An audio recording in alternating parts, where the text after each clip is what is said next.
Air marshal Vajpayee साहब, मुझे ये समझाइए कि जब इस तरह की वीवीआईपी फ्लाइट होती है तो क्या सिक्योरिटी प्रोसीडिंग्स होती हैं, क्या स्टैंडर्ड ऑपरेटिंग प्रोसीजर्स होता है? एसओपी यही है कि जब जहाज इसमें डिटेल किया जाता है वीआईपी मूवमेंट के लिए, तो उसकी पूरी उसकी मेंटेनेंस की जाती है, उसकी जांच की जाती है, टेक ऑफ के लिए सूटेबल है कि नहीं है, फिट है कि नहीं पूरी तरह से।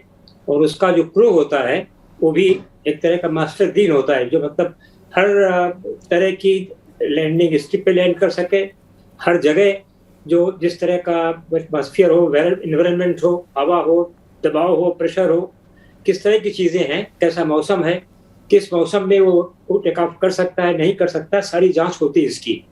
और जब वो टेक ऑफ करता है तो उसके पहले संपर्क होता है जहां उनका डेस्टिनेशन है, बीच का जो मौसम है उसकी रिपोर्ट इनके पास जाती है और उसके बाद इसको टेक ऑफ किया जाता है। तो वीआईपी मूवमेंट जब होता है तो उसके लिए काफी मतलब सावधानी बरती जाती है, और ये बरती गई इस केस में भी। जहां तक जहाज का प्रश्न है, जैसा बताया मैंने, उसकी पूरी मेंटेनेंस है, और ये वीआईपी एयरक्राफ्ट मतलब इसी काम के लिए इस्तेमाल किया जाता है, और इसकी पूरी तरह से ये सुरक्षित जहाज है। साथ में जैसा बताया मैंने कि इसका जो क्रू है वो भी एक बहुत ही एक्सपीरियंस क्रू होता है। वीआईपी मूवमेंट के लिए कोई साधारण क्रू नहीं भेजते हैं। तो ये सारी व्यवस्थाएं की गई, मगर बहुत सी संभावनाएं मतलब अभी हैं कि किस कारण से हुआ, उस पर चर्चा तमाम हो रही है, मगर निष्कर्ष तभी निकलेगा जब कोर्ट ऑफ इंक्वायरी की रिपोर्ट आ जाएगी। लोग ये भी कह रहे हैं कि हाँ कोई पहले आग लगी फिर नीचे गिरा, कोई कह रहा कि नहीं पहले पेड़ से टकराया तब आग लगी। क्या कारण है ये तो जब ब्लैक बॉक्स मिलेगा तभी रिपोर्ट आएगी।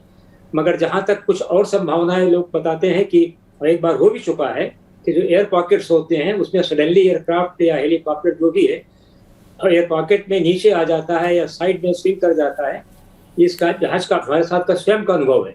एक एब्रो एयरक्राफ्ट हम नागपुर से दिल्ली आ रहे थे और भोपाल के ऊपर 1000 फीट से अधिक सडनली नीचे आ गया। तो इस तरह के जो एयर पॉकेट्स होते हैं और नीचे आ जाता है, इसके भी कारण हो सकते हैं। तो इस तरह की तमाम संभावनाएं हैं। तो जब तक ब्लैक बॉक्स नहीं मिलेगा, कुछ टेक्निकल फॉल्ट भी हो सकता है जी।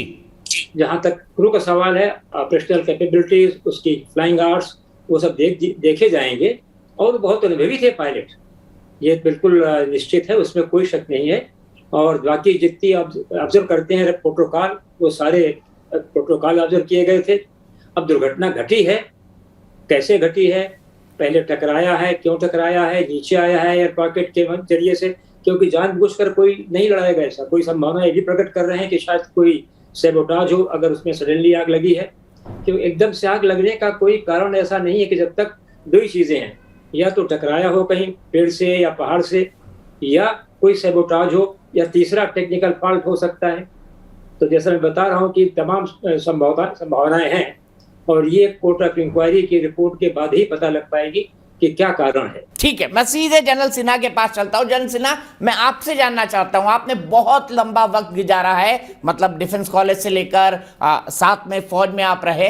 मैं उनको एक हंसमुख मिजाज जनरल की तरह याद करना चाहूंगा। एक शख्स जो हमेशा मुस्कुराता रहता है, जो हर किसी से खुलकर बात करता है, जो हर किसी से, इनफैक्ट मैं जब वो चीफ ऑफ आर्मी स्टाफ बने थे, उनसे जब मैं पहली बार मिलने गया था, कर्टसी मीटिंग थी, उन्होंने कश्मीर के बारे में मुझे समझाना शुरू किया। मुझे ऐसा लगा जैसे इस शख्स के दिमाग के अंदर साउथ कश्मीर का पूरा मैप ऊपर से किसी ने फिट कर दिया है। मतलब इतनी बारीकियों से वो गांव के नाम बता रहे थे, गलियों के नाम बता रहे थे, सड़कों के नाम बता रहे थे, कैसे कैसे वहां की टोपोग्राफी चेंज हुई है उसका नाम बता रहे थे। तो वो थिंकिंग जनरल तो थे, लेकिन एक जिंदा दिल जनरल भी थे।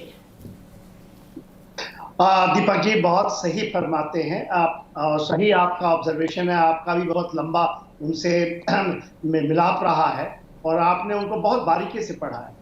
देखिए, जनरल रावत जो थे, उनकी एक पर्सनैलिटी, जब वो काम करते थे बहुत सीरियस, क्योंकि मैं बहुत साल तक बहुत नजदीकी से देखा है। He was a very serious and very very आप कहेंगे professional soldier when he was in profession.